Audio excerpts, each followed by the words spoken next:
Monday podcast. Just after 4 o'clock, it is exceptional to have you with us here on the 10th day of January. The 10th day of perpetual cold. Good Lord. You haven't seen anything yet. That's true. Winter hasn't even really picked up yet. But it was so cold today, and I'm sure there's like a meteorological way of explaining this. But like when we have cold like this, and it'll be a low of 7 tonight. That seems fun. When it's cold like this for an extended period of time, I actually welcome like a couple of inches of snow, because at least when that happens, it like gets into the 20s. Whereas today, it's just so cold, all the particles in the air come down as snow, and it's depressing as hell. But whatever. So I am the same way, but I would like the snow because at least it's good to look at, and I like snow. I think it's, I would rather it be freezing and snowy outside than it's freezing and just dry. As in, like, you have to look at the ugly brown grass. You know what I mean? The ugly bare trees. Give me some snow just so it's visually appealing. What about when it creates hazardous driving, or then you track all the snow and slush and salt into the house with your dogs? So there's a corridor. So we have like a corridor before we get into our apartment. So that usually doesn't happen because I just stomp all the snow off in the corridor. And then I don't mind the driving either. Like, everybody drives a little slower. I don't mind it. It's a little exciting. Like, I tend to be one of those people where I'm like, give me a good thunderstorm, but not a tornado that hurts people. Give me a good winter storm, but nothing that hurts people, Okay. But right now it's just bitter and cold and windy and miserable. And I'm not one to complain about this all the time, but I think it was like today where I'm like, God, it is cold. Yeah, it really was. After the gym, I went to Kroger, and reluctantly, only because I know how kind of pointless it is, although I have Josh grabbing me some of the some real masks, not the cloth bullshit we've been fortunate enough to get away with recklessly for so long. But I put that thing on just as I got out of the car. I'm like, you know what? I'm leaving this on. And when I get home and walk the dogs, the mask is staying on, because it keeps half of my face, especially the largest part, my nose, from getting really, really cold on a day like today. I did the same thing. I went and bought some more cloth masks, like the thick black ones. And it felt a lot better to go. I had to go to the store today, so getting in and out of the car and walking around. But I used to hate this kind of weather, maybe early 20s, late teens. I used to be miserable and complain about it all the time. And so now, as an example, if I'm having to go outside from like the car to a building, I have to, like, I'm self-talking, like, don't complain. It's not that bad. It's just a second. It's not that bad. Don't complain. Don't complain. Like, that's literally me for the next 3 months. That's why I took issue with people giving me a hard time about my jacket last week. Like, it's Toledo. Nobody, like, unless you work outside, nobody lingers outside. You go from your car door to the front door. I didn't even put my coat on. Like, I washed it last week, and I didn't really put it on until last week, because you're exactly right. I'm going from the door to the car. I have a car starter, so my car is usually warm by the time I get into it. I don't like driving with my coat on, and I don't like wearing my coat if I'm walking around Target. I don't really like to have a coat on, so I really don't love coats. But I'm not going to be the guy that's out in flip-flops like I saw yesterday. Good Lord. There was a man in Dollar General with like sweatpants and flip-flops on. It was weird. You had me at Dollar General. It's convenient. Petey, stop that. We'll come to him in a second. Kind of related to masks. Maybe I almost caused an international incident. Uh-oh. What'd you do? So, it's Josh's friend, Melissa. Who's from Brazil, and she moved here, and she's here now. Her sister came to visit a couple of weeks ago, and she needed a negative test to either get on the plane or to get back into Brazil. She left yesterday. I think she's home now. I said, yes, I have a test. I didn't even realize I Is should it have. expired? Yeah, so I guess Yeah. Josh had to track a test down for her that would have been more official. So that was something that I realized a couple weeks ago. All of the tests I have for work are expired, but I got them. So they expired in October. I didn't even get the bunch of tests that I had until end of November. So they were already expired when I got them. And I said, so you mean to tell me every single test in that box was expired? So I had to believe that the entire pallet, because I saw how many boxes of tests these people had. I'm like, all of those have to be expired. And then at our main office, we have a couple hundred. All of those are expired. And so I like kind of rang the alarm and I said, these tests are, and apparently, and it was right around the time that online all of the information was coming out saying that there was a testing shortage and that the tests you do have are probably expired. Then that's okay if they are expired, but that means that you can't take the test with a proctor, which means she won't have the official results that she needs, which is a mess. Proctor or prompter? Proctor, like a Okay. yeah, a Because every proctor. time you say that, I think of Chris Proctor. I know, so do I. A lab technician. How's that? Got it. Okay. Yeah, I had missed the message, but it had been resolved. But I felt pretty awful that I had that brain fart. And I guess like you told me, like they're expired for I guess official reasons, but if you need to find out yes or no for whatever your reason may be, other than like maybe getting back into or out of work, they will still tell you if you, well, at least if you're positive. Yeah, and I like, I've taken a couple because I've been exposed and and there were times where I wasn't exposed, but I just needed to know my result because of what I was doing or where I was going. And every time it comes back negative. And I'm just like, oh my God, maybe these tests aren't working. But then I had given a couple to people and they came back positive. And so I said, all right, well, they're not all showing negative. So they have to be working. I just don't have COVID. What I've heard about the rapid tests like that are at least like we're kind of in the middle right now. I asked an expert the other day some Omicron questions, and as I suspected, the answer was we're not quite sure yet. But from what I've read with the rapid tests, and I think this was applicable to the end of Delta, was if you have COVID and it's positive, it's 100% accurate. Yeah. The negatives are a little more 50-50. Yeah. Yeah. I mean, there were some times where I really felt crappy and I'm like, I think I have COVID and I didn't. But I also only felt crappy for like a day or two. And it wasn't like even, I felt worse with just a simple cold. So I said, okay, maybe it's not. Maybe it's just allergies and I just generally feel crappy at the moment. So Could be you had it and your vaccines are working though. yeah, that's also true. I mean, it's hilarious because I'm vaccinated and boosted and somehow still think I'm going to get COVID and I'm still shocked that I haven't, but I'm vaccinated and boosted. So, duh. I don't But want to. I don't want to linger too much on COVID, but yeah, same. I see all these graphs and I'm like, this is so depressing. We're a terrible country, and we need to rip up everything that says we're number one because it's really pathetic. America. Speaking of negative, usually I'm the one with a negative mood. What was up with you Stop this it. weekend? I don't think I had a mood. I mean, maybe I had a poorly placed comment. I had a poorly placed comment, but it wasn't anything like your comments the other day. So, but I did like, I don't know. I was just, Petey boy went to the vet and I had to advocate for my sweetie. And you only have to advocate when people make you. So if that makes any sense, does that make sense? I didn't, and this goes back into your mood being off. Like you're just off. It wasn't negative or anything, and you are by all means entitled to feel however you want. Especially with all my crankiness that occurs too often. I didn't understand. I was in a cloud yesterday. It was sleep day. I didn't understand what you were saying. Like you wanted them to muzzle him, but they didn't.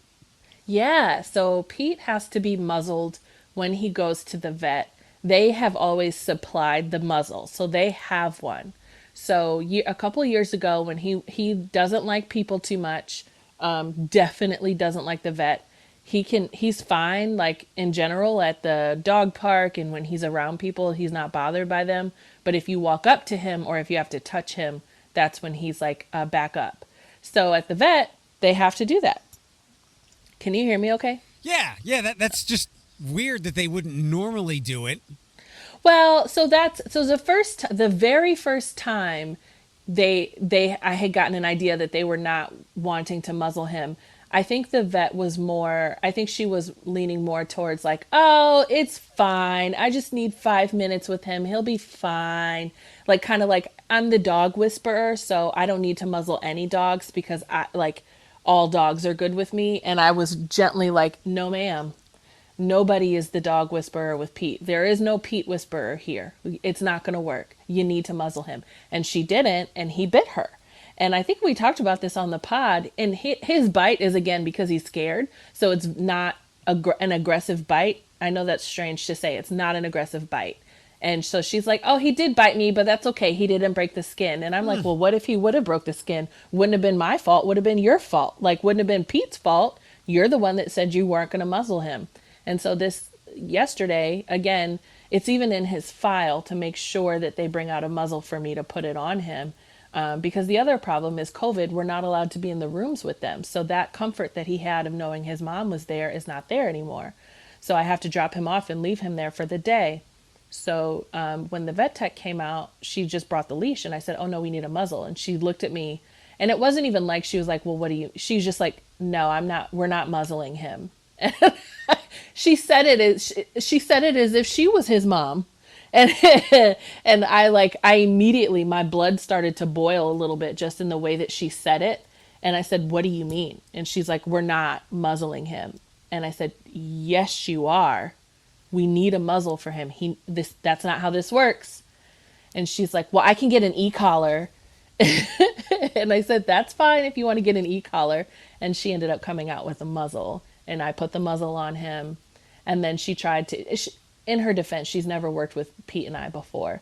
So then she tried to walk him back, like on his leash. And I said, "No, I have to pick him up and hand him to you. He is not going to walk back there." This But if I, is this is so weird. I can't believe that they would be so careless or courageous. I guess both fit. Like they don't community where I take Diddy. Like they don't screw around. I've tried like I try not to take him unless he needs to go. But like after the first time and I tried to finagle things, I'm like, I can hold him and maybe that'll work. They're like, "Nope, we'll take him in the back."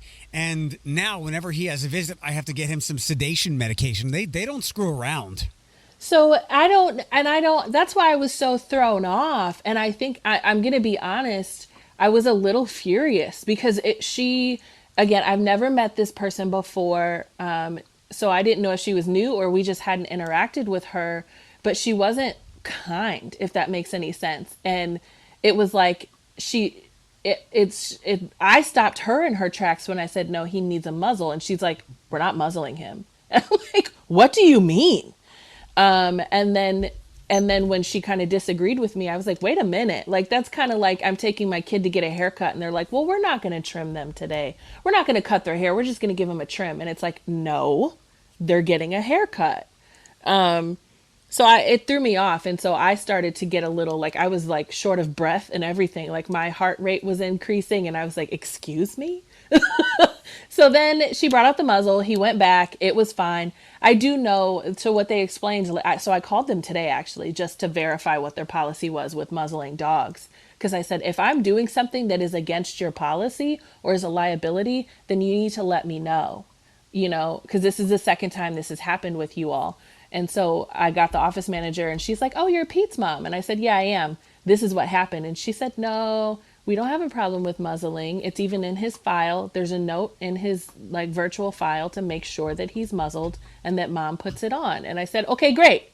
And they said maybe she didn't look at it. We did have a tough morning yesterday. And I was like, "Okay, I got it. I don't have a problem with it. I just wanted to make sure I wasn't doing anything wrong." And she said no. So, and she said she gets it. She said even the best dogs will bite sometimes when they're getting their nails trimmed. So she's like, and Pete was very well behaved yesterday. He got really good compliments from the vet at his behavior, which I was so happy with because he's so scared of them. I But can yeah, it, I can take him. He seems to like me. he does like you, but it was just that general interaction with her where nobody ever wants to advocate for their like child or for their pet, you know. You're only advocating because you have to, because somebody is like going against what you know is best for them. And I mean, it's not to protect them. I mean, they probably get bit all the time. It's to protect Pete from whatever trouble he can get into if he bites someone. Oh, I would say it's the opposite, which What do is you mean?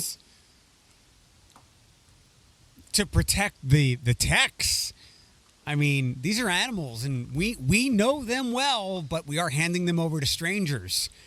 And Well, I don't okay. think that I might be wrong, but I don't think they get ravaged by scared animals as much as you think they do. That's why I'm so stunned. That's why I didn't make sense of your text yesterday. I'm like, why are you needing to tell them to muzzle him? It should be the opposite. Like, they were very stern with me when they're like, we're taking Diddy to the back. And then I heard him screeching or whatever, and then I heard him stopping because they had muzzled his ass. Like, there was no fucking around. And I don't blame him. Like, you're dealing with an animal you don't know. Yeah, I mean, I don't know. I guess that's why it threw me off as well. I mean, and so I learned, I did the Facebook post and some people had kind of gave me a bit of an explanation and they said, you know, so they said sometimes it's some vets think it's a liability. Other dogs become more aggressive once they put the muzzle on, and then they put the muzzle on your dog, and then when the dog goes into the crate, they have to take the muzzle off so that he can breathe. So I don't know if she's like, well, I have to take it off anyway, so I'm not muzzling him. But Pete has to be carried back, and that means his face is going to be by your face, and so he will bite you. Like he just will. You know, like you are not only invading his personal space, but you're all up in his shit. Like he's gonna bite you. And it is for me. It's to protect Pete. I don't ever want somebody like the first time he bit someone when she's like, "Well, he didn't break the skin," and I'm like, "Well, what if he had? I told you to put the muzzle on him and you didn't. You know, you literally fought me on it and said no because you thought you were the dog whisperer. So if he would have broke the skin on your hand, I would not have cared. Like, you know, and there better not have been any other action beyond that towards." You know, me and whatever liability it is if he bit someone. I've never had that before, so We're I don't using know. protect in a different way here. Yeah, I want to protect Pete. Like, exactly. I love vet techs. Now, all of the vet techs have been fantastic. They're fantastic with Sunny. Even this one, like, when I picked Pete up, she was a lot more pleasant. So maybe she just really did have a bad day, and that was the first time she met him and met me. I understand. But if I'm saying, hey, let's muzzle him so he doesn't hurt anyone because he is going to because he's scared, I want to protect him. Is that terrible? You're not protecting. Again, we're using protect in a different way. Okay. You're protecting him from any bad result of him acting out on someone else. Correct. Again, this is so utterly baffling to me. It's like I've been drinking, but I'm not going to wear my seatbelt. You know, I just want to go right through that windshield. I appreciate you looking out for me, but I want to go right through the windshield. I guess so. Yeah, like it just, that was why it caught me off guard. But again, she was new to us. She had never met him before. She probably didn't have time to look in his file. And it's like, well, I'm gonna have to take the muzzle off of him anyway, so I'm just not gonna muzzle him. And I'm just like, no. You know what I mean? No, you probably should. In May, when that dog walked up to my back door, and I'm not a vet tech, I don't work at a veterinarian. We love animals, but I think we know well enough. You got to be careful because you don't know with a strange animal. And that dog, Yeah. I will never forget. It was whatever time in the morning it was, 7:30 or something. That dog is trotting over to me. And in slow motion, I'm thinking, Oh God. this dog has connected and I'm going to help this dog, or this dog is going to rip my face off, and we're about to find Yeah. out in a couple of seconds here. So Yeah, it's also the argument, and we can move on after this, but I am one of those human beings where like I don't really let kids around Pete that much, like unless they're my nephews, or like I don't let kids just walk up to him, and I will like scold the parent if you just let your child run up to my dog. And I also don't agree when children are just kind of like playing with dogs willy-nilly and there's no supervision, because sometimes they can grab tails and they can grab ears. And I mean, my own nephews, I've seen them do things like that, and then like kids get bit, and you know what I mean, and then all of a sudden it's the dog's fault. And it's like, get your 3-year-old or your 4-year-old or your 5-year-old from doing those, you know what I mean? yeah, and that's where you have to seriously consider euthanization of the child, because no, I know what you mean. Like I'm wary of Diddy's interactions. Andre's, I don't fucking care. He's 13 Yeah. pounds, and if he torments a 180-pound adult, that's kind of on you. All Yeah, right, Sonny loves them. let's move on. Sure. I have a grocery shopping thing to run by you. Oh, I hate grocery shopping. All Am right. I the one to ask? Yes, because Okay. we're total contrast here. I love grocery shopping. I love going to different stores and trying new places and blah blah blah, and working new things into my rotation. And when there's something's on sale, or when it's expensive, or like today, not surprisingly, I couldn't find chicken, but maybe it was just the time that I went to Kroger, and I was looking for apples, and apples I've gotten lately have been terrible. It's very deflating when I go to slice open an apple and half of it is brown, when on the outside Ugh. it looked good. So Josh here at work, and he's your co-best friend. Oh, my buddy. He has Kroger shop for him. Now I get some people don't like doing food shopping, going in there, especially parents, like drive up or curbside pickup for moms who have to corral 3 kids or whatever it is. It's a miracle to not have to collect all those kids, take them through the store, recollect them, and then put them back in. It's great for them to be able to pull up and get their groceries, but my mom would strike me down with bolts of lightning from where she now rests if I ever didn't do my own grocery shopping. Because like today, I'm sorry, my hands were clean, but I put my hands on half of the apples, of the red delicious To check apples. them. Yeah, because I want to pick my own food, and I might want larger apples rather than smaller apples, and all the other literally like dozens of decisions I make when I'm in Kroger. Like I enjoy grapes, but the grapes I've gotten lately go bad really fast. So I walk by the grapes and go, "Not today, grapes. You're not going to get me this time." Then, since there was no chicken, I'm like, I want something else, something to satisfy me. So I got some almond milk and a couple of boxes of sugar with as low sugar as I could find. Like, I wouldn't be able to make that decision if somebody else is doing my shopping. And again, I'm not chastising. Did you just call cereal sugar? Oh, there's sugar in cereal, buddy. There's sugar. Oh my God, did you call it a couple boxes of sugar and not cereal? No. Is that what you meant? No. I bought a couple of boxes of cereal with as low sugar as I could find. But you called them a couple boxes of sugar. You did. Are you done? Sorry. It's okay. I'm just saying I appreciate all things when it comes to the grocery shopping experience, except for Pam, who lets her 4-year-old do self-checkout when you have like 37 items. That would be one of the 3 to 5 times I would commit murder and deal with the consequences. Okay, but you have to admit that those little mini carts for the kids in Kroger is the cutest. Like, that is adorable. The little mini ones, the little tiny ones. Do they still have those? Yes, and I think they're so cute when that little, like, 4-year-old is walking around the store like an adult with his cart. As long as that little 4-year-old doesn't get to put everything on the self-checkout. Gotcha. No kids in coffee shops, no kids in the self-checkout line. Okay. So what's is that your story? I just could, again, my mom would bring down hell and fury on me if I was ever not doing my own food shopping. Something tells me if you and your mom lived in the same city, she would hate it so much she would do the shopping for you. She'd be like, okay, what do you need from the store today? Now, there were times when my mom was alive and was accessible. I'd be like, hey, Mom, I know you're going food shopping today. Can you get me such and such? Oh, I do that all the time. So, but I do that all the time. But my mom and I live a couple doors down from each other, though, too. So. Okay, so no, I don't think that there's anything. I am like Josh, and I let Kroger shop for me. Like when they brought out the click list, that was, I mean, that was everything for me. I hate the grocery store.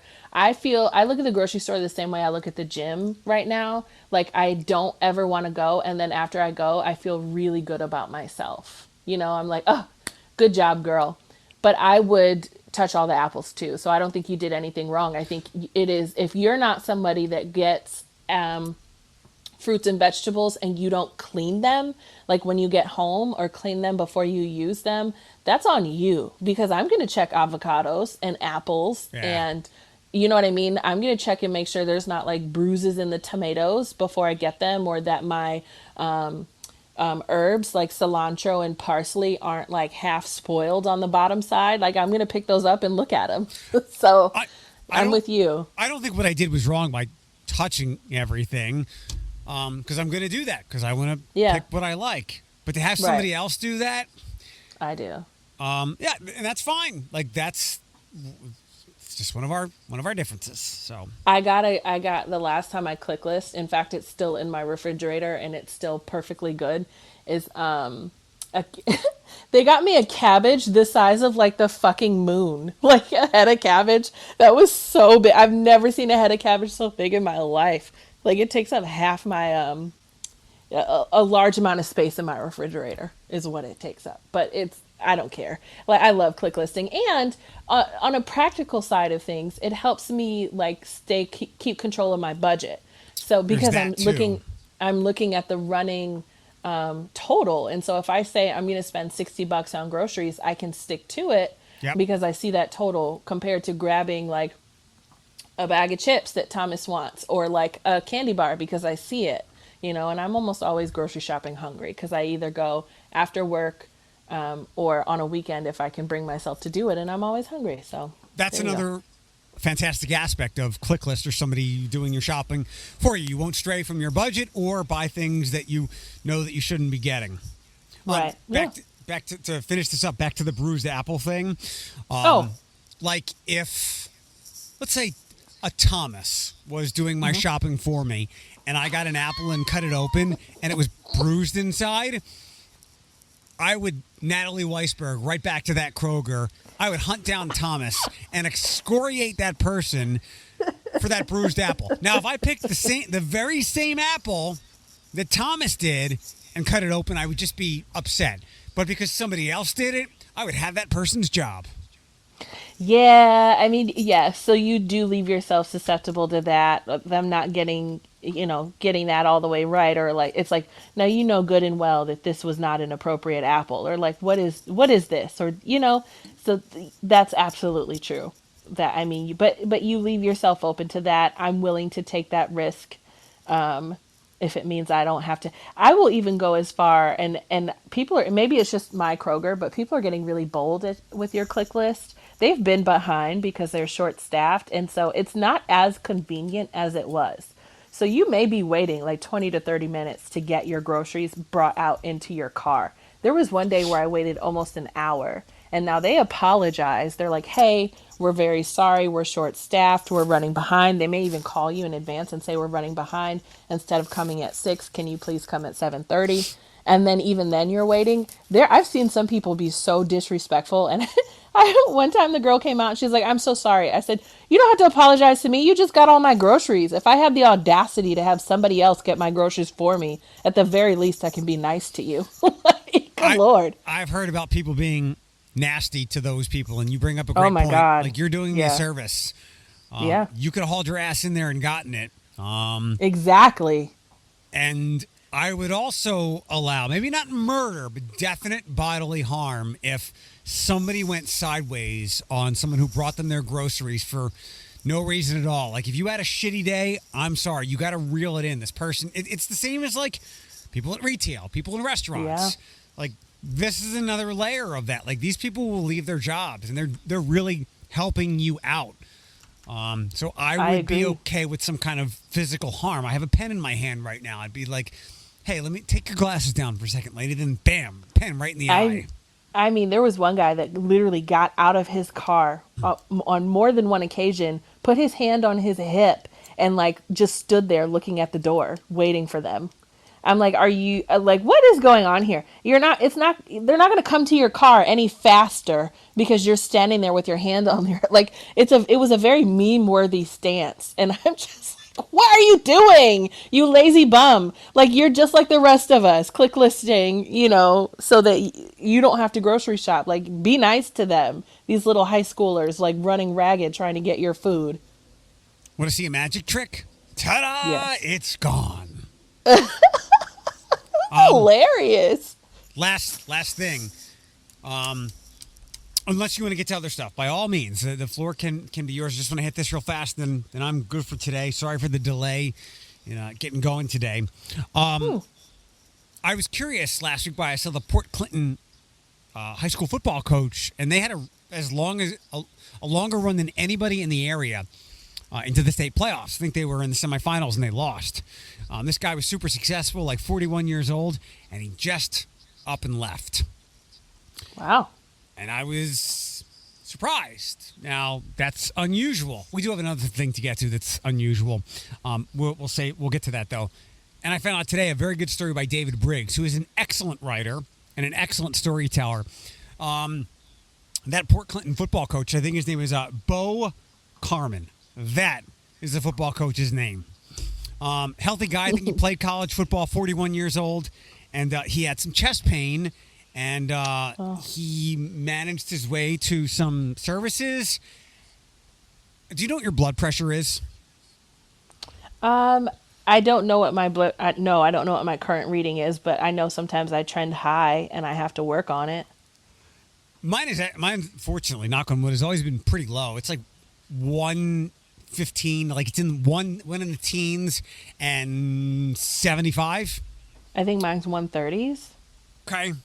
His was 214 over 135. No wonder why he had some chest pain. He was stressed. He said in this article, like, winning was everything. He felt bad when it was the typical story of winning was everything and at all costs, and that stress was eating him up. So he had to step away. So this gives me another opportunity to say, do not let your passion become your punishment. Do not let your passion be a prison for you, because you can destroy your health and relationships and affect other people as well. Conversely, if all you do is work, and if you don't affect those things and your health is fine, other people should not give you a hard time for that. You have chosen to make that decision. And for somebody like myself, you have decided to sacrifice or not have a family or children. And I would work more if I could, if needed to. So don't give me a hard time for that. But to go back to Coach Carmen here for a second, I'm glad he decided to step away before he had God knows what kind of health issues long before he needed to have them. You know what? That's not talked about enough. This is a really good story because it was, yeah, that's not talked about enough at all. I mean, it was foreign to me even having to talk about my blood pressure until my blood pressure was consistently high and my doctor had to address it with me and say, what's going on? And there wasn't anything going on but work. And, and I was like, my God, my job is stressing me to the point that I'm having there's medical concerns here. Like, there's reason to speak up about it. And I had to do a lot of work on making sure I didn't allow my job to stress me out. So not overworking myself, saying no, not taking on too many duties, not letting somebody's behavior piss me off to the point of me feeling stressed and anxious. And then it did in fact go down. So I was able to manage it enough to bring my blood pressure down to where now I consistently go and my blood pressure is fine. But there was a period of time where it was not. And I don't think that that's talked about enough. And I do like ProMedica. Like I'll bring up ProMedica because they have some initiative where they're going into places where you're working with populations that don't historically seek out physical health care, and they're doing it there. So doing blood pressure readings there, blood sugar readings there. What if that was done? Like, what if somebody did do, and maybe it already exists, but what if there's a piece of like writing, or there's a journalist piece where they really are looking at staff and the type of work, or the type of maybe the work right now, and reading blood pressure consistently. What if they're going into employers, like, they're going into the schools and reading teacher blood pressures, and you know what I mean? Like, what if that is something to look into? Because I don't think people think about that enough. I think they think about, maybe there's an increase in thinking about my mental health, or thinking about, like, I don't know, if somebody's sleeping, but they don't really talk about blood pressure and, like, what is your job doing to your blood pressure? And that's a great indicator of your overall health. I mean, it is your heart. Yeah. And if you repeatedly have to go to, whether it's a primary doctor, a psychologist, or like, if your work is driving you to frequent healthcare visits, you might be making good money. Well, I'll do the simple math. Let's say you're making $75,000, but 10 of that is going towards healthcare providers. I strongly suggest you consider another job that isn't driving you to the doctor all the time. I mean, Yeah. There are more nuances to that than that, but you get the overall point.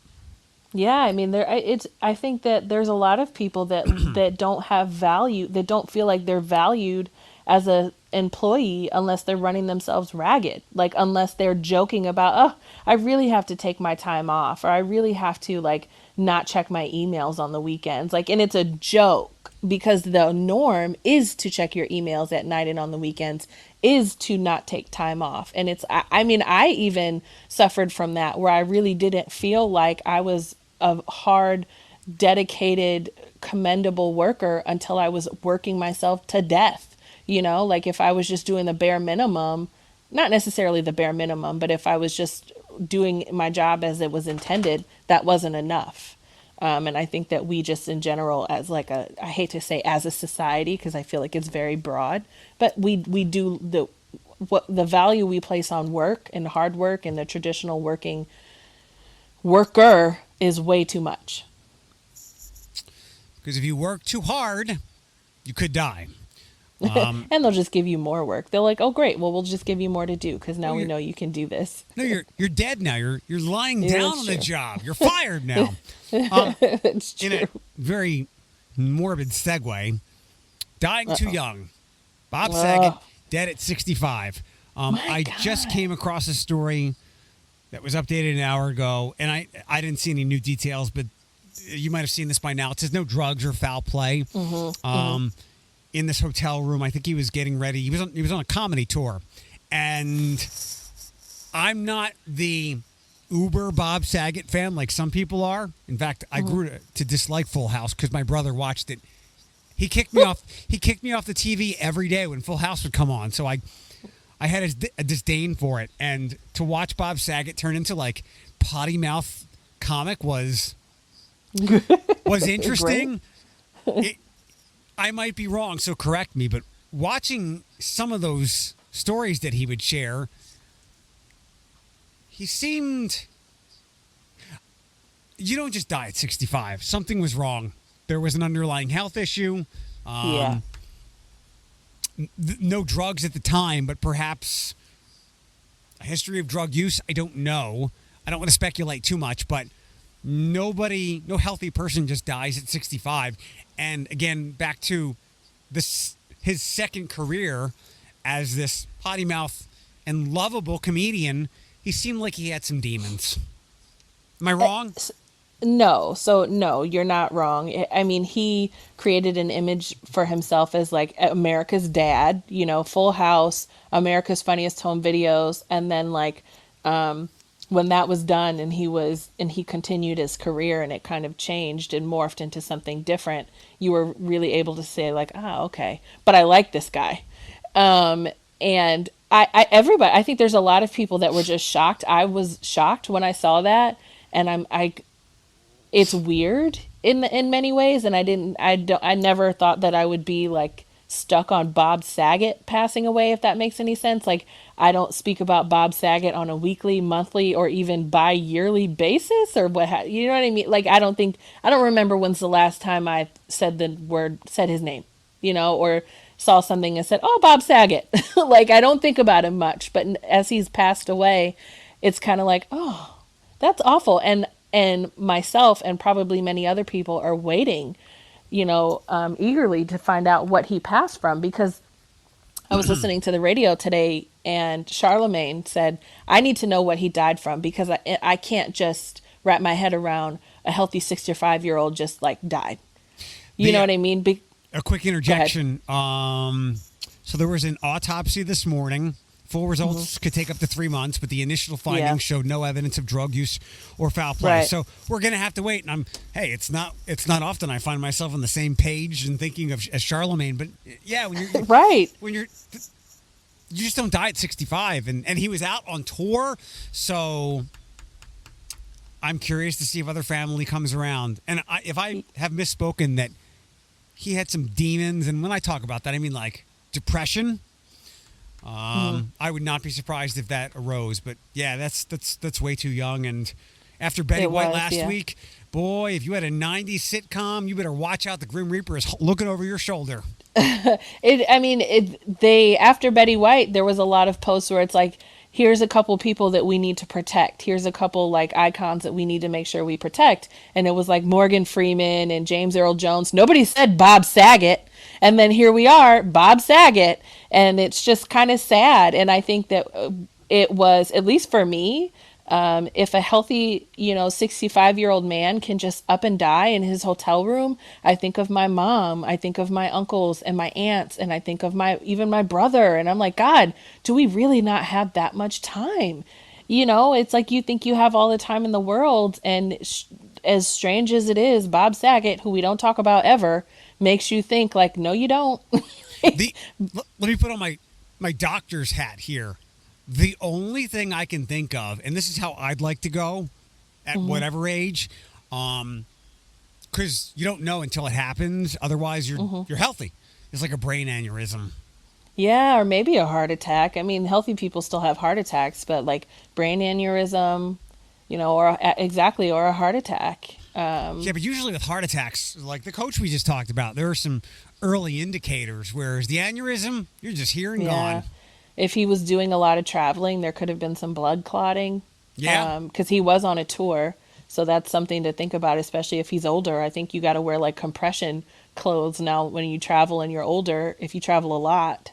But, potential clotting. But it was just somebody you don't think about every day or monthly, like I said, monthly or even a couple times a year. And he passes away and it's like, wow.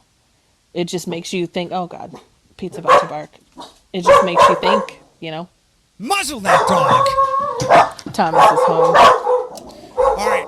You got anything else you want to wrap up? I don't think so. I don't think I have anything. It's going to be a pretty uneventful week, I feel like, which is fine. Uneventful month.